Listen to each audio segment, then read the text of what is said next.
And it came to pass that a dark wave of judgment and righteousness fell upon the land.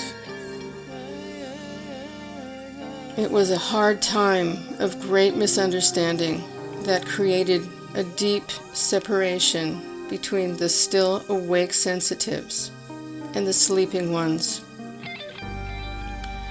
The sleeping ones were those unfortunates who had been caught by this wave of control that had created a field of amnesia, creating a gaping void into which false beliefs had been programmed. It was not the sleeping ones' fault, but rather they had not been able to maintain their own internal awareness compass enough to resist the amnesic field. As a result, the sensitives were denigrated and deeply misunderstood by the sleeping ones, their sensitivity being taken as not valuable and weak. These were the people who in days past had been so misunderstood that they were put into mental institutions, their psychic abilities taken for insanity.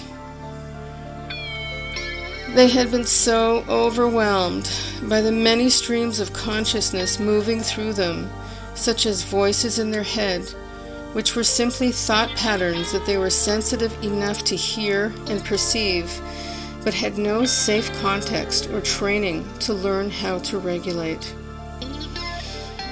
They were the gifted ones, sometimes truly going insane or dropping deeply into depression because society no longer had a safe place for them to embrace and develop their gifts.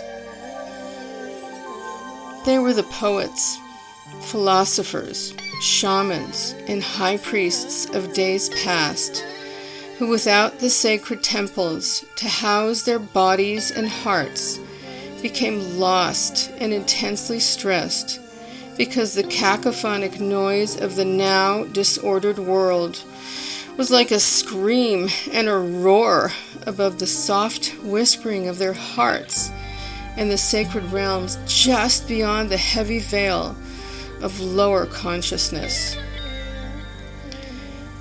Fortunately, there were those sensitives who were either born into a still congruent society whose norms of love and integrity were still intact, or they were awake enough to actually hear their own internal stories and traditions calling them to wake up and step up. They were now the way-showers and inspiration for the sensitives waiting to be welcomed into a safe haven in which the safety would then trigger the memory of their sacred missions.